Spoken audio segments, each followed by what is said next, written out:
hoje eu vim continuar lendo para vocês o livro Sobrinho do Mago. E se você é novo por aqui no canal e gosta de ASMR de leitura, é só ir na playlist do canal que você vai achar eu lendo os primeiros capítulos do livro. Eu espero que vocês gostem desse vídeo e que ele possa ajudar vocês a relaxarem bastante. Nós paramos no capítulo 4.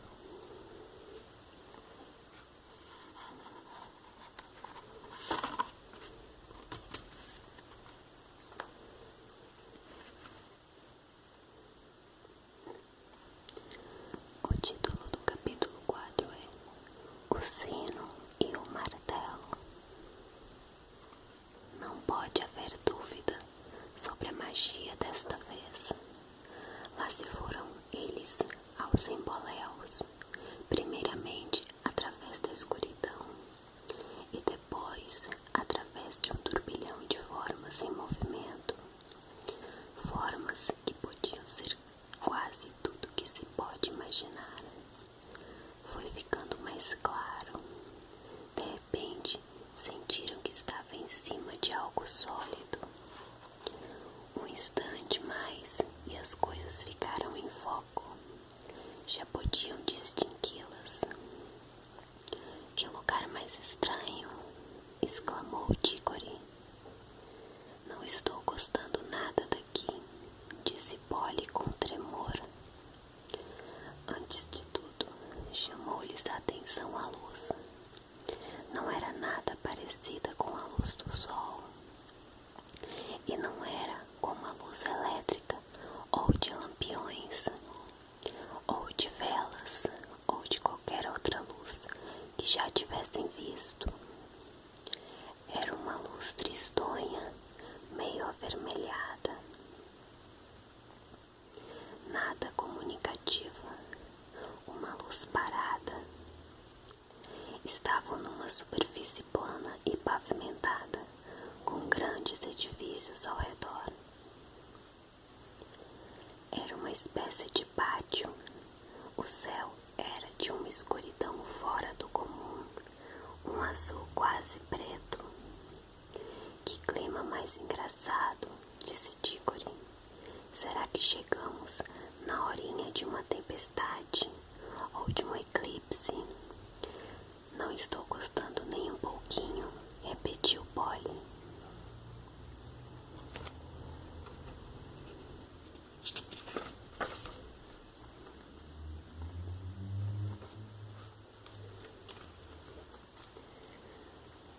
Essa é a ilustração do lugar onde eles estavam.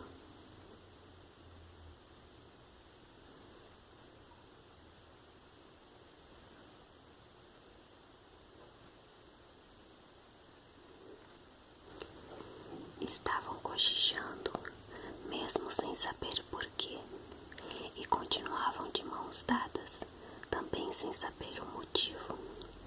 As paredes ao redor do pátio eram muito altas, com janelões sem vidraças. Arcos sobre colunas abriam, bocas escuras como túneis de estradas de ferro. Fazia um friozinho. A pedra das construções parecia vermelha, mas devia ser o reflexo da luz esquisita. Evidentemente, era um lugar muito antigo. Muitas das pedras que pavimentavam o pátio estavam rachadas, e nenhuma delas se ajustava bem à outra. Um dos pórticos em arco estava atulhado de destroços. As crianças deram várias voltas, examinando os recantos do pátio. Tinham medo de alguém ou de alguma coisa as espreitasse enquanto estivessem de costas. Acha que existe alguém aqui? Murmurou Diggory, tomando coragem. Acho que não. Está tudo em ruínas. Não ouvi ouvimos nenhum barulhinho até agora. Vamos ficar quietos e prestar atenção, sugeriu Diggory. Apuraram os ouvidos, mas a única coisa que ouviam foi o bate-bate do coração. O lugar era no mínimo tão silencioso como o silencioso bosque entre dois mundos. Mas era um silêncio diferente. A calma do bosque era cálida e cheia de vida. Quase que se podiam ouvir as árvores crescendo ali. E ali onde estavam agora, ao contrário, era um silêncio morto, gelado e vazio. Não dava para imaginar uma planta crescendo. Vamos para casa, disse Polly. Mas ainda não vimos nada, protestou Diggory. Já que estamos aqui, vamos dar uma espiada. Aposto que não há nada que interesse neste lugar. Ora bolas, que graça tem encontrar um anel mágico que leva a gente a outros mundos se você tem medo quando chega lá e quer dar para trás. Quem está falando em dar para trás? Protestou Polly, largando a mão de Diggory. Só quis dizer que você não parece muito entusiasmada. Pois fique sabendo que vou aonde você for. Além do mais, a gente pode cair fora quando quiser. Vamos pôr os anéis verdes no bolso esquerdo. Não podemos esquecer que os amarelos estão no bolso direito. Pode ficar com a mão pertinho do bolso, mas não meta o dedo lá dentro. É tocar no amarelo e sumir. Fizeram assim e caminharam para um pórtico enorme que dava para o interior dos edifícios. Quando chegaram perto, viram que lá dentro não era tão escuro quanto tinham pensado.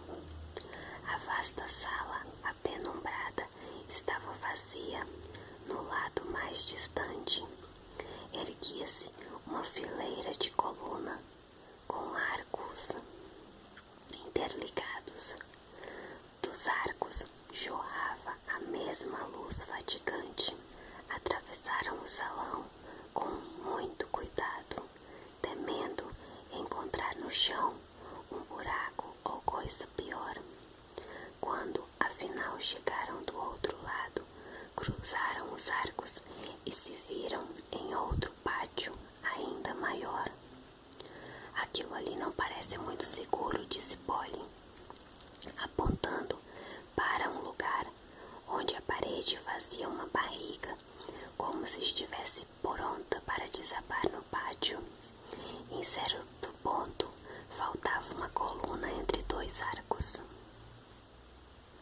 Era evidente que o lugar estava abandonado há centenas, talvez milhares de anos. Se aguentou até agora, acho que aguenta mais um pouco, disse Diggory. Mas o jeito é não fazer barulho. Você sabe que um barulhinho pode causar desabamento, como as avalanches de neve nos Alpes. Passaram do pátio a um outro pórtico, de lá a uma escadaria, desta a uma fileira de salões, uns depois dos outros, até que se sentiam tontos.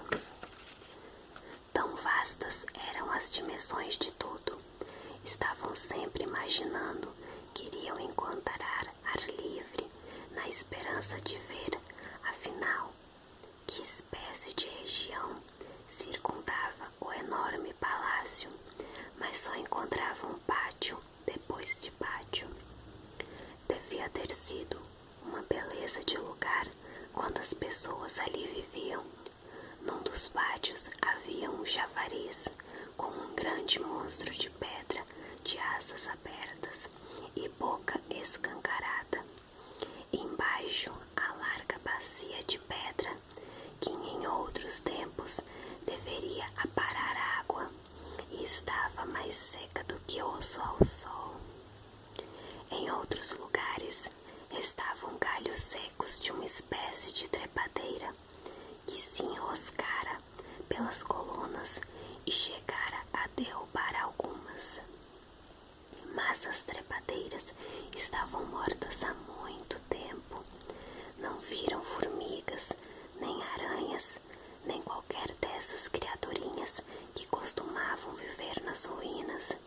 E entre as fendas das lajes partidas, nada de cupim nem musgo. Era tudo tão lúgubre e monótono que também Dígore começou a pensar que talvez fosse melhor colocar o anel amarelo e partir de volta para a verde e cálida floresta do lugar intermediário. Foi quando chegaram a uma enorme porta de folhas duplas, feita de um metal que poderia ser ouro. Entreaberta era um convite a uma olhadela. Os dois olharam e recuaram para tomar fôlego, pois ali, finalmente, havia algo digno de ser visto. Por um instante, acharam que o salão estivesse cheio de gente. Centenas de pessoas, todas sentadas, impecavelmente imóveis. Dígore e Polly também ficaram impecavelmente imóveis por um bom tempo, de olhos fixos lá dentro. Por fim, chegaram à conclusão de que as criaturas que estavam contemplando não eram reais. Não passava entre elas o menor sopro de vida. Pareciam estátuas de cera, as mais perfeitas que já existiram. Desta vez, Polly tomou a dianteira. Havia na sala uma coisa muito mais interessante para ela do que para Dígore. As figuras usavam roupas deslumbrantes. Quem gostasse de roupagens bonitas não podia resistir à tentação de chegar mais perto. E o esplendor daquelas cores tornava a sala não propriamente animada ou animadora, mas de certo modo suntuosa e majestosa. Contava com um número maior de janelas e era bem mais clara. Mal posso descrever as roupagens.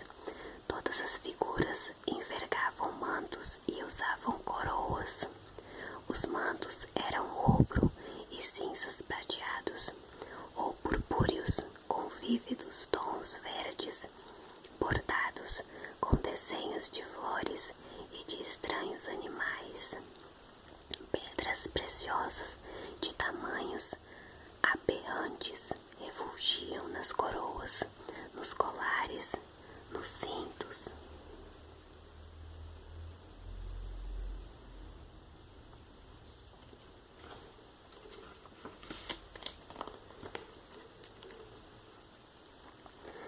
Não entendo é como esses tecidos não apodreceram há muito tempo, disse Polly.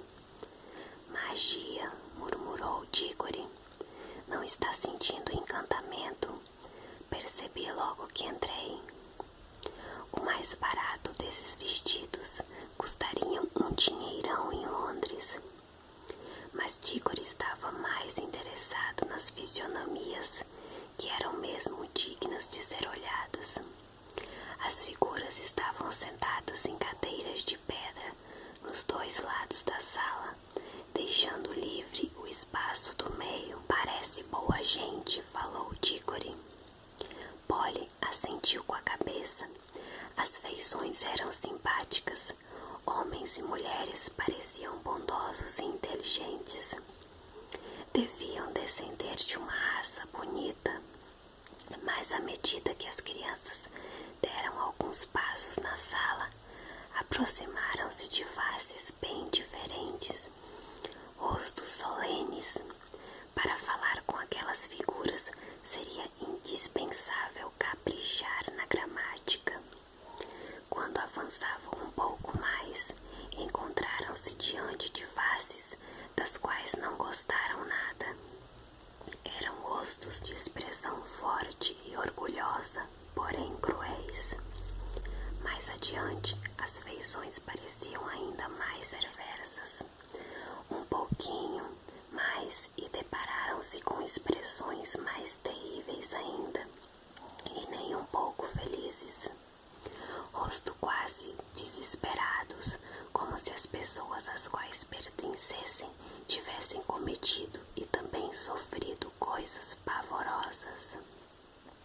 A última figura era mais interessante, uma mulher muito alta. De fato, todas as figuras do salão eram mais altas do que pessoas do nosso mundo. Vestida mais ricamente do que as outras e com um olhar tão aterrador e soberbo que quase tirava o fôlego. Apesar disso, era bela. Muitos anos depois, já velho, Tigre chegou a dizer que nunca vira mulher mais bela em toda a sua vida. É preciso dizer, no entanto, que Polly, por sua vez, sempre afirmou não ter visto nela nada de especialmente bonito. Depois da mulher, havia uma porção de cadeiras vazias, como se o salão tivesse sido projetado para um número bem maior de imagens. Daria um doce para saber a história que está por trás disso, falou Diggory. Vamos dar uma espiada naquela coisa no meio da sala. A coisa não era propriamente uma mesa. Era uma coluna quadrada com 1 metro de altura. E em cima ficava um pequeno arco dourado, do qual pendia um pequeno sino de ouro. E ao lado encontrava-se um martelinho de ouro. Estou pensando, disse Diggory. Acho que tem alguma coisa escrito aqui, interrompeu Polly, agachando-se e olhando a um canto da coluna. Puxa, é mesmo, mas a gente não sabe ler a língua deles. Será que não? Tenho minhas dúvidas. Ambos olharam com todos os olhos. Eram de fato estranhos os caracteres sugados na pedra, mas então o inesperado aconteceu. Embora o talhe dos caracteres não se alterasse, os dois perceberam que aos poucos, à medida que olhavam, iam tornando capazes de entendê-los. O encantamento começava a agir. Logo já sabiam o que estava escrito na coluna.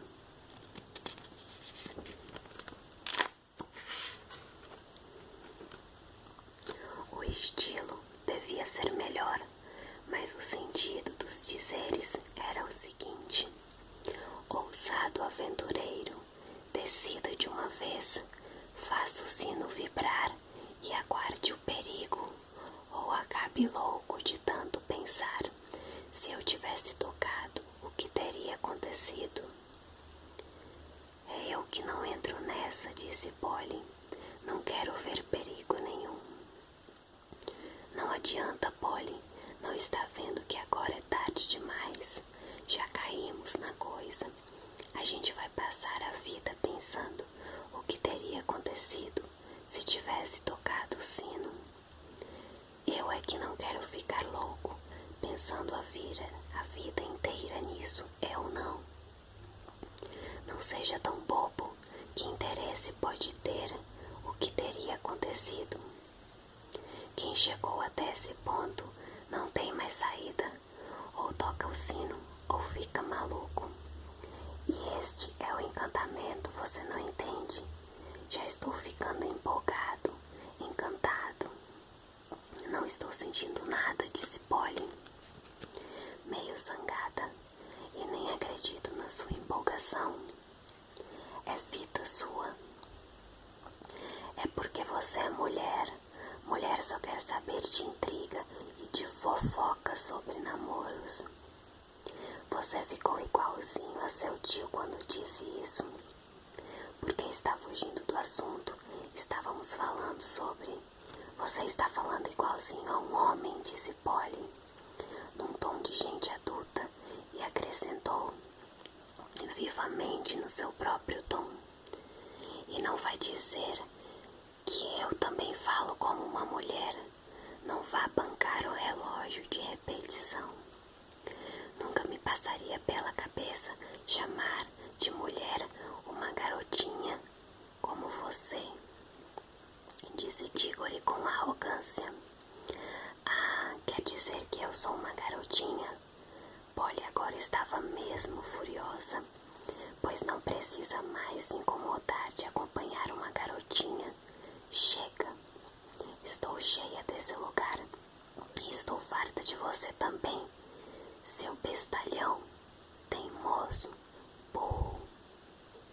Nada disso, gritou Tigore, num tom ainda mais rude do que pretendia, pois acabara de ver Polly enfiando a mão no bolso para agarrar o anel amarelo. De maneira nenhuma vou desculpar o que ele fez em seguida.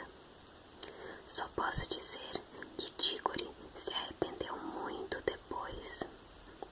Antes que a mão de Polly chegasse no bolso, ele agarrou-lhe o pulso, dando uma torcida. Defendendo-se da outra mão da menina com o cotovelo, pegou o martelinho e deu no sino de ouro uma bonita martelada. Depois soltou a pobre Polly e ficaram a olhar um para o outro, respirando com dificuldade. Polly já começava a chorar, não de medo, nem mesmo de dor, mas de pura e forte raiva. Dentro de 2 segundos, no entanto, os acontecimentos iam varrer de seu coração qualquer sentimento. Logo ao ser golpeada, o sino dera uma nota, a doce nota que podia se esperar de um sino de ouro. Mas o som, em vez de ir morrendo, continuou e continuou mais forte. No fim de 1 minuto, eram 2 vezes mais.